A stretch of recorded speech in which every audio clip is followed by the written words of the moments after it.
Ajá, ahora sí se está grabando. Ok, bueno, repito un poco lo último que dije, arrancamos con el ejercicio. Esto nos dice primero, en la tabla siguiente se contiene la información de un portafolio que se adquiere el 1 de marzo de 2018 y se mantiene hasta el 31 de noviembre de 2018. Aquí básicamente tenemos listados los diferentes activos, acciones, XX, YY, ZZ, bonos del tesoro y bonos corporativos. Entonces nos indica la cantidad, o sea, cuántas unidades de cada título compramos, cuánto pagamos al momento de iniciar el portafolio, el precio inicial, y cuánto valían esos activos al final del periodo. También nos incluye cuántos nos intereses o dividendos nos pagaron. Bueno, aquí aprovecho, ya que lo estamos repasando.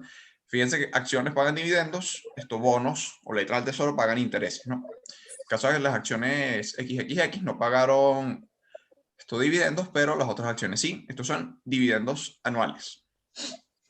O bueno, durante el periodo no importa. Entonces, va. Dice, determine el HPR del portafolio sí. HPR, repasando, Holding Period Return o rendimiento en el periodo de tenencia. Cuando se adquiere sin apalancamiento, se financia el 25% del portafolio con una comisión equivalente al 5% del monto y se financia el 50% del portafolio con una comisión del 5%. Entonces, primero vamos a calcular el valor de nuestro portafolio cuando lo adquirimos. ¿Por qué? Porque nosotros sabemos qué compramos y cuánto nos costó, pero la esencia para tú poder evaluar el rendimiento de un portafolio es ver cuánto valía al principio con todos los activos integrados. Entonces, nos paramos acá. ¿Cómo lo vamos a hacer? Primero, repasar aquí con Excel. La idea es que todo sea parametrizado, es decir, todo sea con fórmulas y no estemos metiendo valores a mano, sino que los valores que metamos a mano sean los que nos da el ejercicio en la tabla o que nosotros creemos tablas donde estén los valores input y todos los cálculos se hagan con fórmulas, sin nosotros meter números. ¿Por qué? Porque si yo en algún momento quisiera cambiar algún parámetro, Excel me va a actualizar la cuenta automáticamente, ya sea porque lo copié mal o cualquier cosa. Es mucho más cómodo así. Entonces, en Excel, cuando vamos a copiar una fórmula, siempre tenemos que iniciar la celda con un signo igual. También puedes poner un más o un menos, pero eso cambiaría. Si, por ejemplo, pones un menos, va a tomar el valor negativo del número. Entonces, empiece con un igual. Ahora, vamos a calcular el valor inicial de las acciones cuando las compramos. Bueno, ya economistas sabemos que el valor de cualquier activo lo podemos calcular como precio por cantidad. Entonces, ¿cuánto valían las acciones X cuando las compramos? El valor inicial. Bueno, eran 20 acciones que me costaron 250 cada una. Entonces, fíjense cómo hice la formulación. Pongo el signo igual y hago clic sobre las celdas que me interesan. En este caso, para multiplicar un asterisco, para dividir un slash, y bueno, para sumar y restar, esto ya sabemos cómo. Entonces, pongo el asterisco, multiplico y listo. Entonces, ya sé que las acciones XXX, cuando las compré, esas 20 acciones por 250, valían $5.000. Ahora, lo mismo lo voy a repetir para los demás.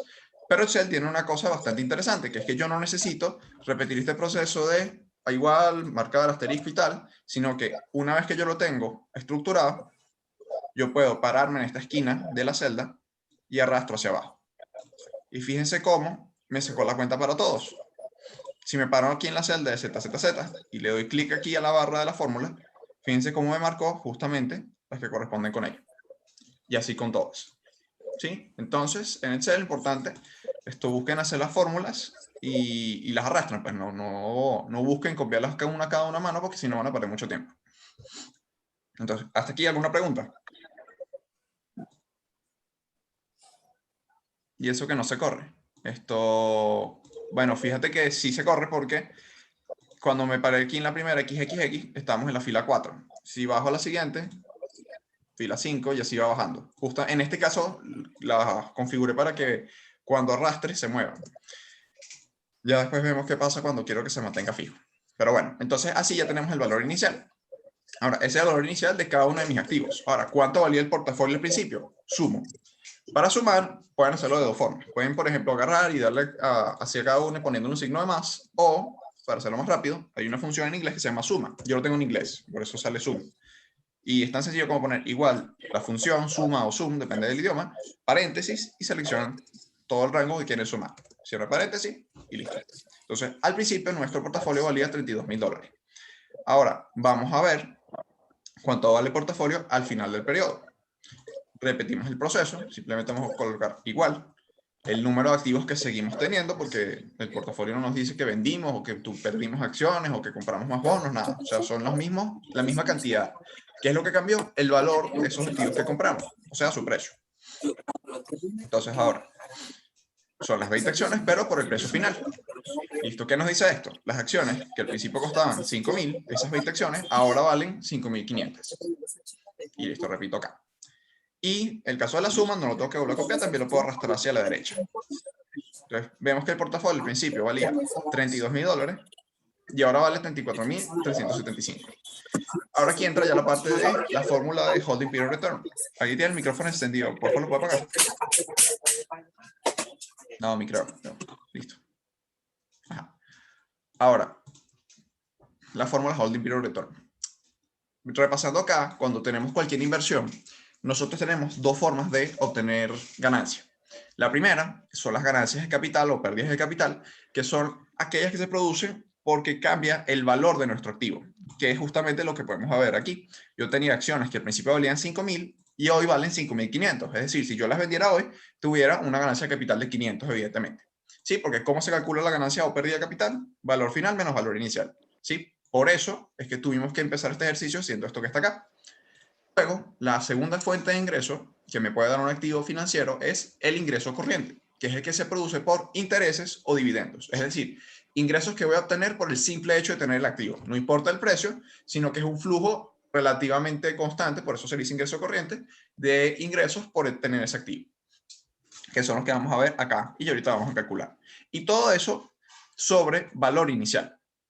Por eso, el énfasis en que hay que empezar calculando nuestro portafolio viendo los valores que teníamos al inicio y al final. Entonces, hecho este repaso, las ganancias o pérdidas de capital, ya vimos, es la diferencia entre el valor final menos el valor inicial. Entonces, lo colocamos así en fórmula. Pongo mi signo igual, valor final menos valor inicial. Entonces, aquí vemos, ganamos 500 con esto. ¿Sí? Ok. Y listo. Arrastramos esto para abajo y vemos todas las ganancias o pérdidas que tuvimos. Entonces, por ejemplo, con las acciones, todos nos generaron ganancias de capital, pero particularmente en el caso de los bonos, nos generaron pérdidas de capital. Listo. ¿Cuál es el neto para el portafolio? Bueno, sumamos todas las ganancias o pérdidas de capital y neto tuvimos 1.500 en ganancias de capital. Ahora, con el ingreso corriente, vamos a ver cuánto fue lo que ganamos o perdimos. En el caso de las acciones XXX, yo tengo 20 acciones y se supone que durante el periodo, y aquí esto es muy importante definir el tiempo que te están dando, dice durante el periodo, es decir, desde el 1 de marzo hasta el 31 de noviembre, estos fueron el total de dividendos o intereses que nos generaron durante el periodo. Si dijera anuales, entonces habría que hacer un cálculo distinto, pero como es durante el periodo, no nos molestamos y simplemente asumimos que esto es el total que nos dio para esos activos. Entonces, en el caso de las acciones X, yo tengo 20 acciones y cada una de ellas me dio, en este caso, 0. Entonces yo multiplico 20 por 0 y me da que me dieron 0. Ah, bueno, pero ¿para qué lo multiplica así a 0? Bueno, porque como es Excel, yo lo que voy a hacer ahora es arrastrar la fórmula y ya los demás me dirán cuánto dieron. Y arrastro. Listo. Entonces, en el caso de las acciones Y, las 325 acciones, cada una me dieron 0,85 de dividendos. Eso me dio un total de dividendos de 276. Y así con cada uno. Ahora, lo que me queda es que sumo. Y este no, Samuel, que hay unos micros prendidos ahí. Okay, déjame. Listo. Eso. Y bueno, sumo todo. Y entonces el total de ingreso corriente que tuve fue de 701,25. No, mira, aquí está esto acá. Entonces, ahora, esto es los valores de inicial del portafolio, final del portafolio, y bueno, aquí tengo mis ganancias. ¿Qué es lo que no va a cambiar? Las ganancias que yo obtuve en mi portafolio van a ser constantes porque la variación en el precio de las acciones no depende de mí y el ingreso corriente que generen tampoco. Entonces, estos dos componentes que están acá son los que van en el numerador de la fórmula, viéndolo aquí, que son las ganancias. Ahora, lo que va a cambiar de cara al tema del apalancamiento, que es lo que vamos a ver en este ejercicio, es el valor inicial con el que yo voy a calcular el rendimiento. ¿Por qué? Porque dependiendo de qué tanto me apalanco, ese valor inicial que tenemos aquí, que yo voy a tener que sacar de mi bolsillo, va a ser mayor o menor. Entonces vamos a ver. La primera pregunta es, adquirimos el portafolio sin apalancamiento. ¿Qué significa?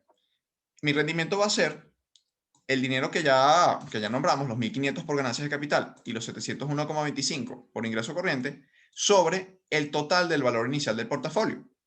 ¿Por qué? Porque como no me apalanqué, significa que yo me bajé la mula completa, por decirlo en términos coloquiales. Si yo pagué completo el portafolio, entonces el valor inicial de mi desembolso es esto que está aquí. Entonces, ¿cuál sería el rendimiento que obtuve? Bueno, aquí lo vamos a calcular con Excel. Evidentemente, esto es para hacerlo explícito, pero la fórmula la vamos a poner a mano.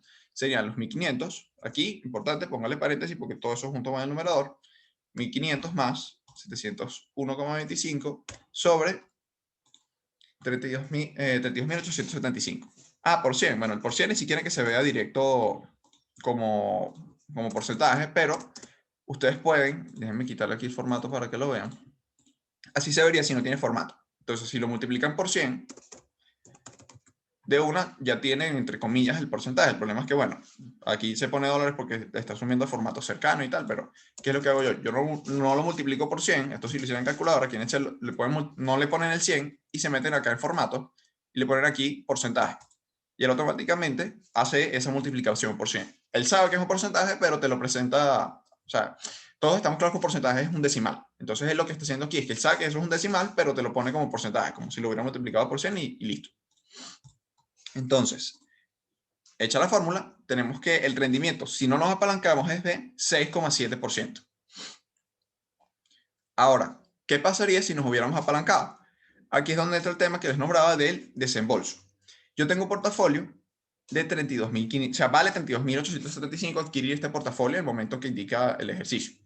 Si yo me apalanco al 25%, significa que el 25% de ese monto no lo voy a pagar yo. Entonces, ¿qué es lo que hago? Yo calculo el financiamiento como ese monto, en este caso lo pongo por 0,25, porque es el apalancamiento que estoy usando, y significa que a mí me van a prestar 8.218,75 para la compra de este portafolio. ¿Cuánto tengo que pagar yo? Bueno, a mí me toca pagar el 75% restante, ¿sí? Ese monto por 0,75, que es lo que está marcado aquí en amarillo. El ejercicio además dice que hay un costo de financiamiento del 5%. Entonces, fíjense cómo ese monto que me están prestando lo multiplico por 5%, porque eso es lo que me indica el ejercicio. De lo que te va a prestar, te va a cobrar el 5% de interés. Entonces, ¿cuánto es el 5% de esto? Bueno, aquí está, 410,94. Y ahora vamos a calcular el rendimiento nuevamente. Yo, ¿cuánto le gané al portafolio? Le gané 1.500 de ganancia de capital, 701,25, pero ahora, fíjense que le estoy restando el costo del financiamiento, los 410,94 que están acá. Entonces, le resto eso y aquí es el cambio más importante, que es lo que va a influir en el cambio de rendimiento, es esto que está aquí. El denominador ya no van a ser los 32.800 del valor inicial. El denominador va a ser el desembolso que yo hice por el portafolio. En este caso, 24.656,25. Nuevamente, copio mi fórmula, que va a ser las ganancias de capital más las ganancias por ingreso corriente más, quiero decir menos, mi costo de financiamiento, todo esto sobre el desembolso inicial. Fíjense cómo el rendimiento se eleva ahora a 7,26%. En vez de 6,7, 7,26. ¿Y por qué el rendimiento es mayor si las ganancias fueron exactamente las mismas? Bueno, porque el rendimiento se calcula sobre el monto que tú tuviste que pagar. O sea, algo rinde en función de lo que tú tuviste que invertir. Sí, a lo mejor tienes dos inversiones. Uno te paga $100 y la otra te paga $1.000.000, pero para tener la inversión de $1.000.000, por ejemplo, tuviste que pagar $5 millones. Entonces ahí tendrías un rendimiento de 20% y no todo el mundo tiene $5 millones. Pero quizás una inversión que te da 100 de retorno en términos absolutos, no sé, si la inversión fue $1, entonces tuviste un rendimiento de 100%. ¿Me explico? Es la proporción que tienen las ganancias en términos absolutos con respecto a lo que tú invertiste. Entonces, en este caso, aunque ganamos lo mismo en términos absolutos, porque esto no se modificó, incluso en este caso es un poco menos porque pagamos una comisión, el rendimiento es más alto porque para yo tener acceso a esas ganancias tuve que pagar menos. En vez de pagar 32.000, pagué 24.000. Entonces el rendimiento de esos $24.000 es más alto que el de estos 32.000. Entonces esa es la esencia del concepto de rendimiento. ¿Cuánto tuve que pagar yo para tener acceso a esas ganancias? Si me apalanco, tengo que pagar menos y voy a obtener las mismas ganancias. Entonces estoy rindiendo más. Pero, ojo, y eso ya lo sabemos, si me arriesgo, o sea, si me apalanco más, significa que también se multiplican las ganancias y las pérdidas en términos porcentuales. Pero bueno, vamos entonces con el tercer caso, que es qué pasa si me apalanco con 50%. Ya es un poco intuitivo, podremos esperar un rendimiento mayor y lo vamos a comprobar. ¿Esto qué hago yo? El desembolso en este caso va a ser, en vez de por 0,75, multiplico por 0,5, que sería el 50%. El financiamiento va a ser la otra mitad. El costo va a ser el 5% de esto. Y vuelvo a repetir el cálculo. Serían mis ganancias, que ya las tenemos, menos el costo de financiamiento, que esta vez un poco más alto, sobre el desembolso inicial, que ahora es todavía menor, 16.000. Calculo esto más esto menos esto y obtengo, y esto sobre un desembolso, lo que me da un rendimiento de 8,39%. Es mayor precisamente porque estoy desembolsando menos. Y estaríamos listos con nuestro ejercicio. ¿Tienen alguna pregunta?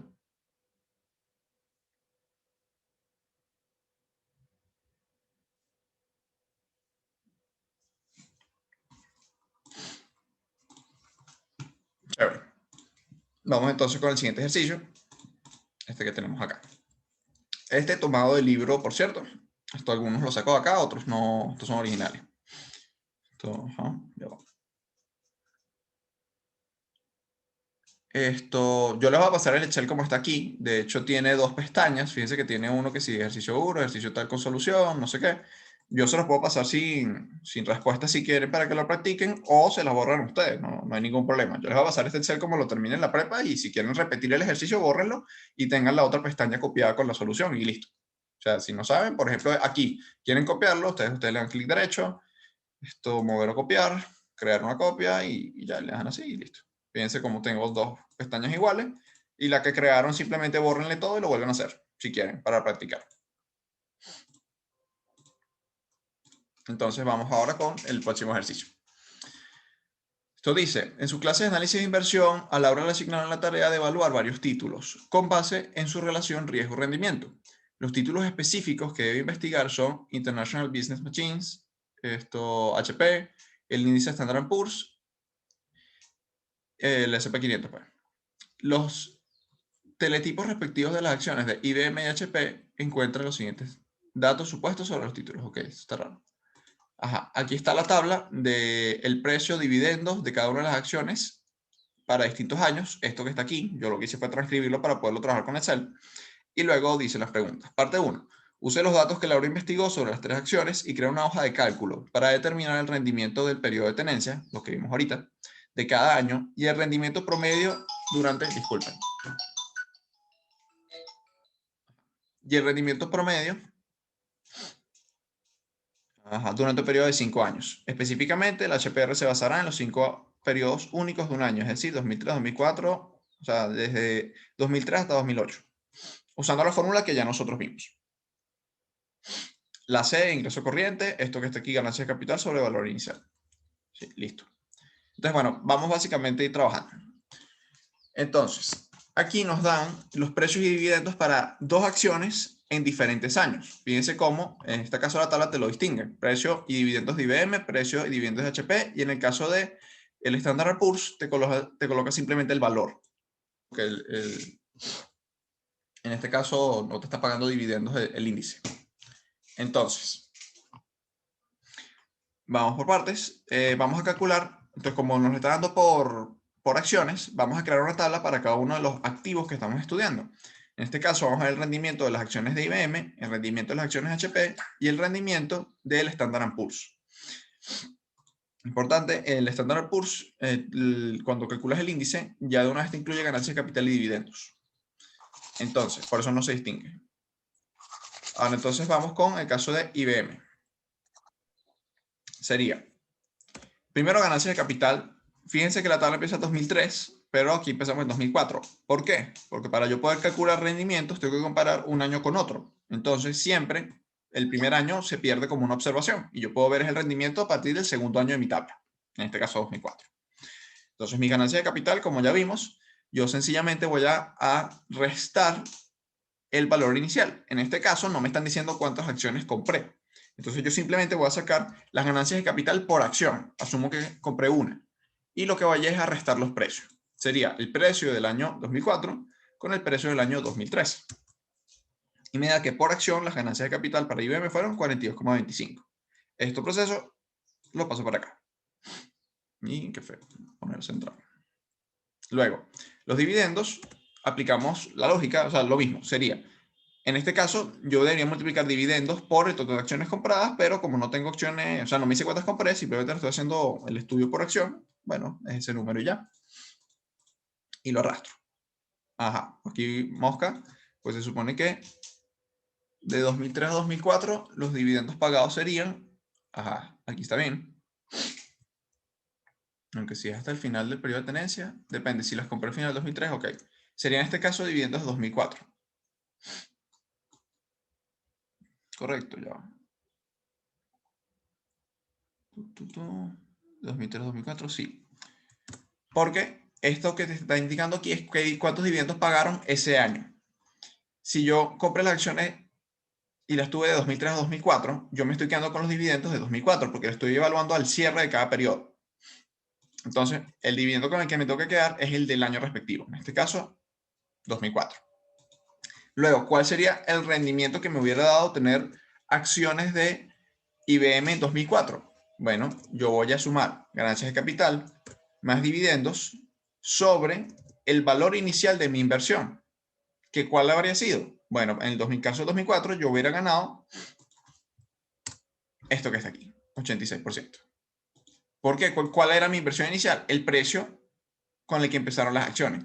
Entonces, una acción costó 49 al principio, subió a 91. Las ganancias fueron estas, pero para yo haberle sacado este rendimiento en el 2004 es porque en el 2003 la compré a este precio. Y listo. Entonces, este proceso se repite para todos los demás. Puedo arrastrar la fórmula y me va a dar. Si quieren pueden chequear. Yo siempre hago un chequeo por si acaso arrastré mal, pero fíjense que así está bien.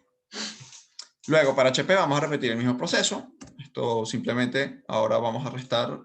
Ajá, nos quedan 10 minutos, vamos a darle. Si se corta, yo les paso el link otra vez y así.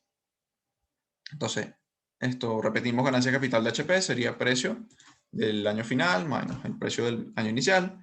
Los dividendos son los del año que estoy estudiando. Y el rendimiento sería la suma de ganancias de capital más dividendos sobre el precio inicial, en este caso de HP. Y arrastro. Fíjense que en este caso no lo hice uno por uno arrastrando, sino que hice las tres y arrastré. Listo. Y ahora en el caso del Standard & Poor's simplemente restamos los valores del índice de un año con respecto al otro. Y esto.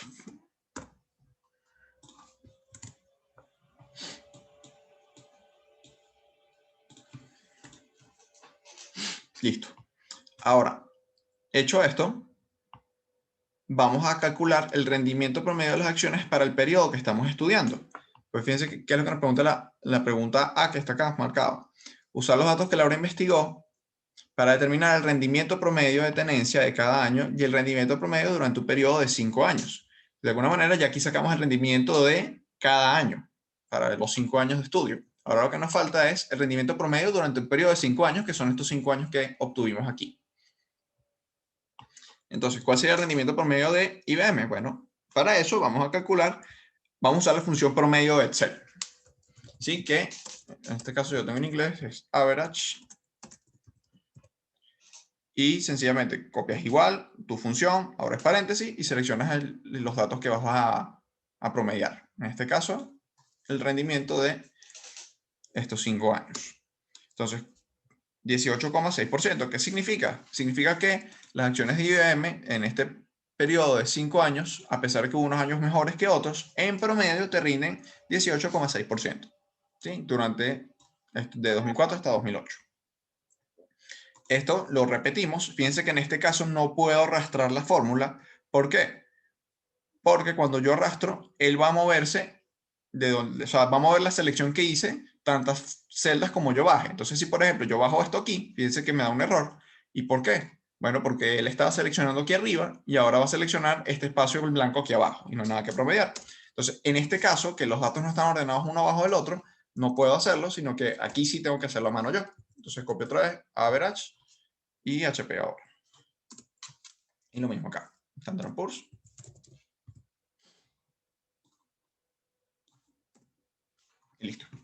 Ahora, ya aquí obtuvimos los rendimientos promedios que nos pedía la primera pregunta.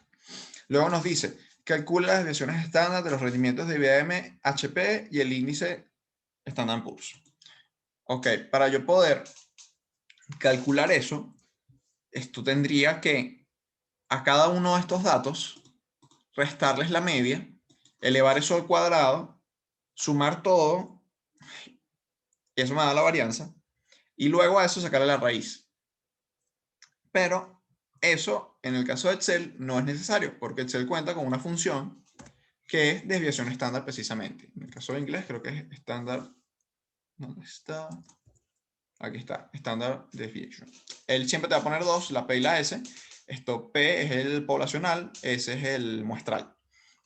En este caso lo prudente es usar el muestral, porque no estamos viendo todos los años que existen de las acciones, sino un periodo particular. Y nada, usando la desviación estándar, pues seleccionamos nuestros datos y él automáticamente nos lo va a calcular. Yo aquí tenía puesto dos diferentes porque en otro momento pues calculé esto con las personas, pero realmente no es necesario. Entonces podemos quitarlo y todo. Y esto también, porque va a ser lo mismo. Ya después que esto se lo corrige en formato o se lo pasa así, pero para que sepa por qué no está eso. Y nada, entonces ¿cuál es la desviación estándar? En este caso 0.4, pero estamos hablando en porcentaje, entonces sería 40,2%. Esto nos da una señal que es bastante volátil en el caso de las acciones IBM, porque el promedio del valor es 18,6 y la desviación estándar es 40. O sea, se mueve muchísimo en torno a la media. Es más, de hecho, es más del doble de la media. Eso para que vayan teniendo como intuición. Y listo, entonces esa es la desviación de IBM. Vamos a repetirlo con el caso de HP. Copiamos nuestra fórmula.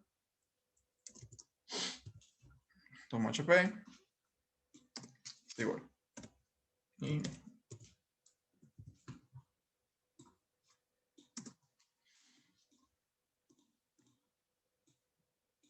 Y listo, aquí tengo las desviaciones estándar. Luego me dice calcule los coeficientes de variación. Y que haciendo un repaso estadística, el coeficiente de variación se calcula como la desviación estándar sobre la media. Y esto lo que nos indica es cuántas veces la desviación estándar cubre el promedio. O sea, es la razón entre la desviación estándar y el promedio y interpretando qué es lo que significa, por ejemplo, en el caso de IBM. Significa que la desviación estándar es 2,16 veces el promedio de la acción.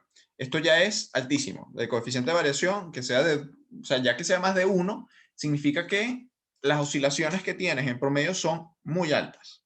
Y bueno, en este caso que es 4 y que es 4,52, pues bueno, bastante más. Y esta es una medida que sirve para normalizar las fluctuaciones de un activo. ¿Por qué? Porque si tú te quedas con la desviación estándar, puedes cometer el error de sesgarte por los valores que tengo. Entonces, por ejemplo, vamos a suponer que tú tienes una inversión, que el rendimiento promedio es $1.000.000 y la desviación estándar es de 10.000. Y tienes otra inversión, que el rendimiento promedio es de 100 y la desviación estándar es de 1.000. Entonces tú a lo mejor, si te quedas con la desviación estándar, tú vas a decir, bueno, no, mira, el segundo proyecto es menos riesgoso porque la desviación es de 1.000 y la otra es de 10.000. Pero si tú consideras que la segunda inversión vale 100 y la desviación es de 1.000, oye, tú dices, ya va, pues, o sea, es 10 veces la media, o sea, se mueve muchísimo. En cambio, la otra rinde por medio de 1.000.000 y oscila en torno a ese millón más o menos 10.000. Entonces, oye, es mucho menos volátil. ¿Y cómo ves eso? Lo ves precisamente con el coeficiente de variación. Vamos a poner ese ejemplo que les dije. Una rinde 100 y te da una desviación de 1.000. Oye, si yo saco el coeficiente, me da que la segunda tiene un coeficiente de 10, mientras que la otra, que rinde 1.000.000 en promedio, y se desvía a 10.000, que es más alto, por supuesto. Ya puse. Oye, si sacas el coeficiente de variación, ¿qué dice aquí? Si sacas el coeficiente de variación es mucho menor. Entonces, para eso es que esto sirve, para que no te dejes llevar por las desviaciones estándar, porque tienes que tomar en cuenta que esa desviación estándar está atada a una media y que dependiendo de esa relación, pues puedes inferir que es más o menos volátil. ¿Hasta aquí alguna pregunta?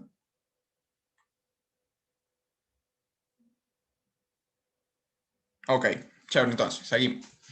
Luego nos dice la pregunta de ¿qué industrias están relacionadas con IBM HP? Bueno, esto es teórico, la industria informática, computadoras, etcétera, no hace falta que entremos en eso. Y luego dice, con base a su respuesta en el inciso D y los resultados de rendimiento, ¿qué conclusiones puede hacer Laura sobre invertir en IBM o HP? Ok, aquí sí entra la parte de análisis financiero. Entonces, ¿qué es lo que nos dice esto? Bueno, mira, una conclusión lógica es ver, por ejemplo, primero los rendimientos promedio y dice, mira, IBM definitivamente es la acción que tiene mayor rendimiento promedio comparando cualquiera de los otros tres. Además, ya eso es la parte de rendimiento, tú dices, bueno, ¿quién es mayor? IBM. Luego contrastas con su desviación. IBM es la más rentable y curiosamente es también la menos volátil viéndolo con el coeficiente de variación. Esto significa que IBM sería la mejor candidata para invertir porque te ofrece más rendimiento con menos riesgo. Esa es la idea. Mientras más te rinda algo y menos riesgoso sea, mejor. Por supuesto, la lógica dice que mientras más riesgoso, mayor va a ser el rendimiento, pero en este caso estamos teniendo un activo que nos está diciendo que rinde más y arriesga menos. Bueno, entonces perfecto. IBM sería el mejor candidato. Luego tienes las acciones HP que rinden bastante bien, con una volatilidad sustancialmente mayor a la IBM, pero que bueno, si decides en este caso adquirir algunas acciones HP, sería válido. Lo que sí es interesante es que si yo contrasto HP y el Standard & Poor's, definitivamente, por lo menos para este periodo, el Standard & Poor's no es un buen candidato, porque rinde mucho menos con un riesgo incluso mayor que cualquiera de los dos. Entonces, si a mí me preguntas, yo en este caso no compraría Standard & Poor's considerando esta información que yo tengo aquí. La vida real es otra cosa, el Standard & Poor's es bastante bueno, pero partiendo de esta información, ese sería un buen análisis.